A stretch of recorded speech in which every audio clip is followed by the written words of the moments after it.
भाई बहनों का मैंने वध किया, कितने भाइयों को मैंने उनका कत्ल किया, कितनी हमने अनाथ बच्चों का आज मैंने ये वैसे हुआ, नाश हुआ। तो इतना धन अगर मैंने इतना अगर होने पर और मैंने इतना धन इकट्ठा किया, जबकि ये धन मेरे साथ एक नए पैसे के बराबर नहीं जाएगा।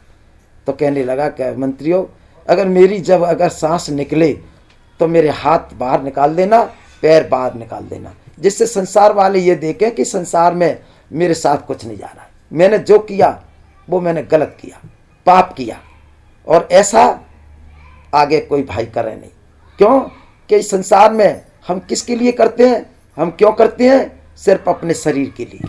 और शरीर भी हमारा मिट्टी है, शरीर भी हमारे साथ नहीं जाता है। हम सभी भाई बहनों को पता है, अगर हमारी जहाँ सांस निकल गई तो हमारे परिवार वाले, हमारे रिश्तेदार, हमारे दोस्त हमें ले जा करके शमशान में आग लगा करके राख बन जाती है, पानी में डाल के पानी में गल जाती है, और हमारी मिट्टी में दबा के मिट्टी बन जाती है। तो कहने का मतलब ये हमारा शरीर में नहीं जाता। जब शरीर भी नहीं जाता तो हमें हमारे साथ जाएगा क्या? इसलिए हम सभी भाई बहनों को, भाई बिना गुरु के इस संसार में कोई किसी तरह का, सतगुरु के बिना हमारे जीवन का उद्धार नहीं। और ये हमारा जीवन परमात्मा ने हमको इसलिए बख्शा है कि हम अपने जीवन का हम अच्छा हित समझ करके, अपने जीवन का हम सही परमात्मा का रास्ता पकड़ करके, मार्ग पा करके हम अपने जीवन का उद्धार कर लें, अपने जीवन का कल्याण कर लें। यही हमारे जीवन का उद्देश्य है। तो हम सभी भाई बहन, आज यही हमारा सबका विचार है कि हम सभी भाई बहन क्यों इस संसार में हम भूल ना करें, क्योंकि ये जन्म ना तो बारंबार मिलता है, ना ये जन्म हमारा बारंबार आता है। ये कबीर साहब कहते हैं कि ये जन्म ना मिले बारंबार, जो फल टूटे डार से फिर नहीं लागे डार। जो अगर फल या डाली या पत्ती टूट जाती है पेड़ से, वो दोबारा उससे नहीं जुड़ती है। ऐसे ही हमारी अगर सांस निकल गई तो ये फिर दोबारा जिंदगी नहीं होगी, फिर इसमें दोबारा हमारा ये सांस नहीं आएंगे। तो हमें इस जीवन की जिंदगी को हमें जीते जी, और हमें जब तक हमारी सांस है, जब तक हमारा अगर शरीर है, और हम जब तक इस शरीर में हमारी सांस चल रही है, हमें उस भगवान को, उसे एक एक पल पे याद करना, प्रभु का एक एक नाम लेना, भजन करना। ये हमारी सांस सांस पे हमारा सुमरण होना चाहिए। और दूसरी बात, हमें अपने को ये भूल नहीं करनी चाहिए कि हम संसार में से ना तो कभी हम जाएंगे, न संसार से हम विदा होंगे, न संसार से हमारा कभी जीवन जाएगा। हमें एक नहीं एक दिन जाना है। तो इससे भूल ना करें। क्यों करत बुलानी जगत में, दिन तेरे चार बसेरा है, स्वार्थ के सभी संगी जिन्होंने तुझको घेरा है। संसार में किसने घेरा है? ये सारा कुटुंब परिवार। हम आप सभी देखते हैं, जब हमारी कोई सांस निकल जाती है, हमारी मृत्यु हो जाती है, तो सारा रिश्तेदार, नातेदार, हमारे जितने दोस्त हैं, फ्रेंड हैं, अड़ोसी हैं, पड़ोसी हैं, सभी भाई बहन कुटुंब परिवार बैठ करके और हमारे पास ही रोते हैं, हमारे पास ही वो सारा अपना जो भी कुछ करते हैं। लेकिन उनकी इतनी ताकत नहीं कि वो हमको जिंदा कर लें, इतना नहीं कि वो हमको दोबारा से हमें जन्म दे दें, दोबारा से हमारी सांस लौट आए। तो ऐसा हमारा इनके साथ कभी ना किसी के साथ हुआ, ना होगा। इसलिए हमको इनसे प्यार करेंगे, प्रेम करेंगे, हमारा इनसे हित करेंगे, लेकिन इनसे हमारी आसक्ति नहीं रहनी चाहिए कि नहीं कि ये हमारे ही साथ जाएंगे या हम ही इनके साथ रहेंगे। इनसे हमारा कभी नाता नहीं टूटेगा या इनसे हमारा नाता कभी हटेगा नहीं। ये हमें आसक्ति नहीं रहनी चाहिए, क्योंकि इनमें रहना है, खिलाना है, पीना है, पिलाना है, सब कुछ करना है। हमें सारी इनकी हिफाजत करनी है, लेकिन हमें इनके इतने हितैषी नहीं बने सो हमारे जाते समय हमको इसका दुख हो, दर्द हो, और हम इतने इनके प्यारे ना बने कि हमें ये छोड़ ना सके या हमारे को हम इन्हें नहीं छोड़ सके। तो ये क्यों करत बुलानी जगत में, ये दिन तेरे चार बसेरा है, स्वार्थ के सभी संगी जिन्होंने तुझको घेरा है। ये मात पिता सुत स्त्री कोई नहीं तेरा हीड़ा है, और बिन सतगुरु कौन है जो करे तेरा नवेड़ा। कहने का भाव यहाँ है कि अगर हमें अपने जीवन में अगर सतगुरु का अगर नाता नहीं जोड़ा तो हमारा कोई भी हितैषी नहीं है, और न कोई हमारी जिंदगी को बचाने वाला। ना हमको यहाँ पर कोई हमारी जिंदगी को रोकने वाला है। एक सतगुरु हमारा ऐसा है जो हमारे को जीते जी हमारी मदद करता है, और हमारे जाने के बाद भी वो हमारे अंतरिक्ष में भी मदद करता है, हमारे रूहानी मंडलों में भी हमारे साथ जाता है, और हमें और भी वो मदद परमात्मा से मिलाता है। जो परमात्मा से मिलाता है, जो प्रभु से मिलाता है, वही तो हमारा सच्चा हितैषी है, वही तो सच्चा हमारा परिवारिक है, और वही सच्चा हमारा इंसान है। सच्चा कौन है? जो हमारे साथ चल रहा है, वो हमारे जीते भी और हमारे मरने के बाद। ऐसे हम संत सतगुरु की चरणों में जाकर के अगर हम समर्पण हो जाते हैं और उनके अगर हम वचनों का पालन करते हैं, उनके वचनों पर चलते हैं, तो हमारे जीवन का उद्धार हो जाता है, हमारे जीवन का कल्याण हो जाता है। और जो हम अगर उनके वचनों को सुन करके, उनके वचनों को या उनसे भी दीक्षा शिक्षा लेकर के हम अगर उसका आलन पालन नहीं करते या ध्यान नहीं देते, तो हमें अंत समय पछताना पड़ता है। ये तन कागज की पुड़िया, बूंद परे गल जाना है, कह कबीर सुनो भाई साधु, नाम बिना पछताना है। क्यों? कि भगवान का नाम नहीं है इस तन में। वो तन काय मतलब का? वो हमारा शरीर किस मतलब का? जिसमें हमारे शरीर में भगवान का नाम नहीं है। ऐसे तो हम इस जीवन में अपने को कितनी वर्ष जियो, ऐसे हम कई जन्म अपने छोड़े आए, हमने लाखों करोड़ों जन्म छोड़ दिए। क्या उसमें हमें भगवान का नाम मिला? क्या हमारे पास भगवान का नाम था? क्या हमने प्रभु का नाम भजन किया? अगर भगवान का नाम भजन करते तो आज हमारा जीवन यहाँ क्यों आता? अगर प्रभु के ही अगर नाम भजन से हमारी आत्मा जुड़ी होती या हमारा रास्ता हमें मिला होता, तो हमें इस रास्ते पे आना की जरूरत क्या थी? जो हम माँ के गर्भ में आकर के संसार में हम 9 महीने लटके रहते हैं, 9 महीने हम उसका इतना बड़ा कष्ट उठाते हैं, 9 महीने इतना हमको दर्द और कष्ट होते हैं कि हम एक एक पल सांस लेना मुश्किल हो जाता है। तो हम ऐसे अगर जीवन में हम आए गए, ऐसा कोई भी गर्भ नहीं है, ऐसा कोई ऐसा जन्म नहीं है जिसमें हमको ये सजा ना मिलती हो। कितना बड़ा आज हमारा नरक है। हम कहते हैं कि हमारे सामने यहाँ नरक है, हम कहते हैं कि हमारा नरक ये है, हम कहते हैं नेक दुख आ गया तो हम पे हमारा नरक आ गया, हमारे साथ कोई घटना हो गई तो बड़ा हमारे को नरक हो गया।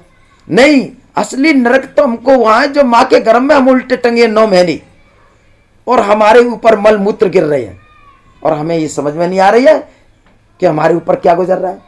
वहां पर ना तो हमको पारिवारिक दिख रहा, ना कोई हमारा भाई है, ना बंद है, ना कुटुंब है, ना कोई हमारा साथी है, ना संगी है। मैं कौन है? हम अकेले। तो उस समय क्या होता हमारा?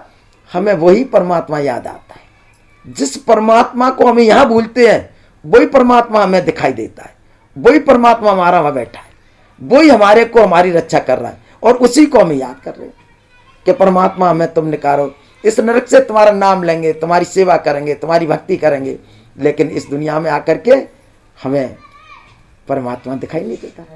हमारे ऊपर क्या होता है कि इस दुनिया में आते तो हम परमात्मा के ही देश से आते हैं, प्रभु की कृपा से, और आते हैं भगवान का भजन करने। लेकिन इस दुनिया में आकर के हमारे ऊपर ये 4-8 शक्तियां प्रभाव कर देती हैं। क्या कर देती हैं? काम, क्रोध, मद, लोभ, मोह, अहंकार और रजगुण, सदगुण, तमगुण। ये तीनों 8 शक्तियां हमारे ऊपर प्रभावित हो जाती हैं। आंख खुलते ही संसार का जलवा नजर आ जाता है। भगवान की चीज तो खत्म हो जाती है ध्यान से, और भगवान की जगह पे हमें ये संसार, इसके दर्श, ये जो दर्श रहा है, दिखाई दे रहा है, इसको देख करके हमारा ध्यान बदल जाता है। हम भगवान को भूलते जाते हैं। जितने हम बड़े होते जाते हैं, उतने हम प्रभु से दूर होते जाते हैं। तो हमारा परमात्मा की तरफ से बिल्कुल ध्यान हट जाता है। जब हमारा ध्यान प्रभु से हट जाता है तो हम सोचते हैं कि परमात्मा कोई नहीं, परमात्मा मंदिर में होगा, परमात्मा हमारे व्रत में होगा, परमात्मा हमारी पूजा में होगा, या हम कोई पाठ करते हैं तो परमात्मा उसमें होगा।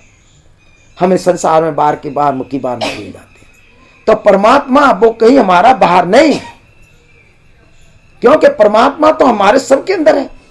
चाहे वो चैटी है, उसके अंदर भी परमात्मा है, हाथी है, उसके अंदर भी परमात्मा है, और मनुष्य के अंदर तो परमात्मा है यही।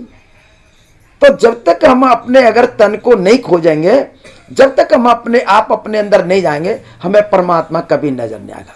सबसे बड़ा मनुष्य का जो उद्देश्य है, मनुष्य का जो ध्येय है, वो आज प्रभु परमात्मा की भक्ति करने का, परमात्मा के घर जाने का, प्रभु से मिलने का।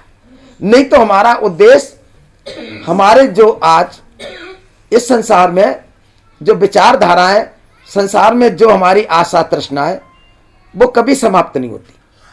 हम अगर संसार में आकर के एक आशा तृष्णा पूरी करते हैं, फिर संसार में हमारी एक आशा तृष्णा पूरी होती है, विचार आता है भगवान ने हमको आज एक घर बना के दे दिया, तो कल फिर विचार आएगा कि परमात्मा हमको 2 घर बना के दे दे। फिर हमारे 2 घर बना के दे दिए, तो परमात्मा का फिर ख्याल आता है कि हमें एक आज मोटरसाइकिल दे दे, मोटरसाइकिल दे दी, फिर कार दे दे। कहने का मतलब हमारी आशा तृष्णा कभी समाप्त नहीं होती।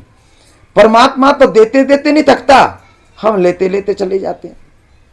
तो ये कितनी बड़ी सोचने की बात है कि हम पूरी जिंदगी प्रभु से मांगते ही रहते हैं और परमात्मा हमको देता रहता है, फिर भी हमारा तृष्णा, हमारी आशा पूरी नहीं होती। वही आशा तृष्णा जो हमारी रह जाती है अधूरी, हम फिर अगले जन्म में लेकर के आ जाते हैं, फिर पूरी करने की कोशिश करते हैं।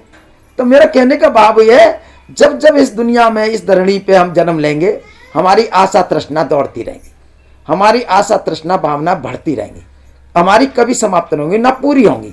और ना आज तक कभी किसी की पूरी हुई, क्योंकि राजा भी, लंका का राजा भी ये चाहता था, रावण भी चाहता था कि अगर मैं अपनी जिंदगी में सोने में सुगंध कर दूंगा, सोने पर सोने की नसैनी लगा दूंगा सब उसमें आकाश में, तो आशा पूरी कभी नहीं हुई। ना तो सोने में सुगंध हुई और ना राजा की आकाश में नसैनी लगी और राज चला गया।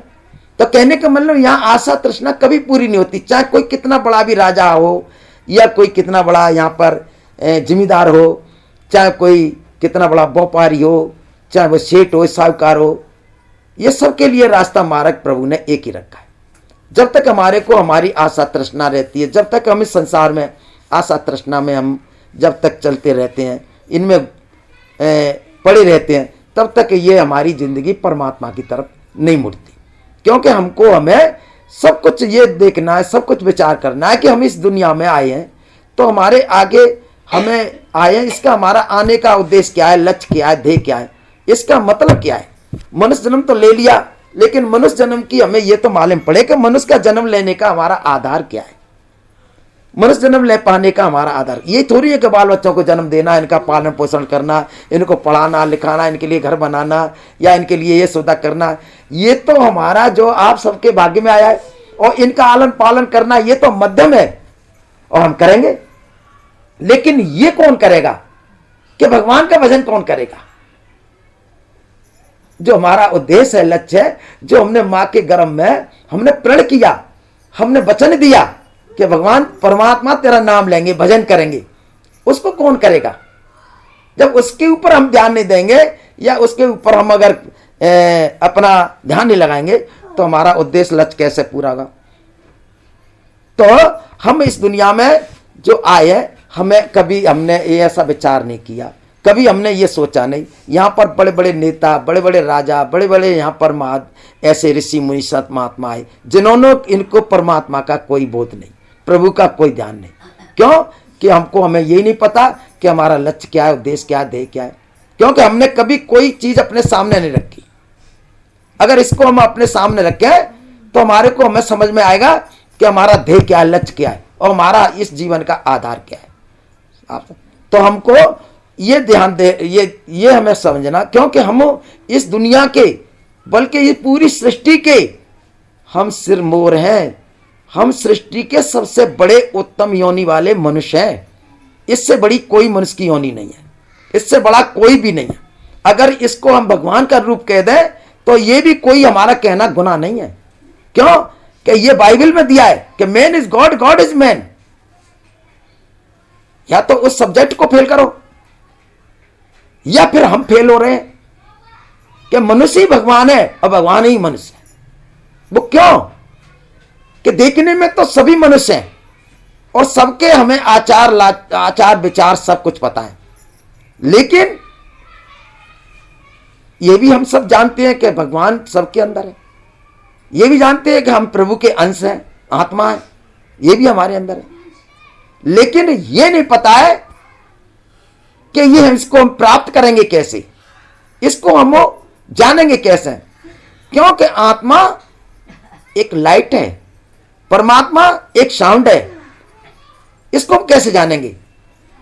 और जो आज हम इस लाइट को देख रहे हैं, ये लाइट मेरे सामने जल रही है, ये लाइट वो जल रही है, इसकी कब तक टाइम है, इसका कब तक समय? जब तक इसको करंट मिल रहा है। अगर पावर हाउस से करंट ना मिले तो इस दुनिया में अंधेरा हो जाएगा। इसको अगर सेल्फ ना मिले तो ये लाइट जल नहीं सकती।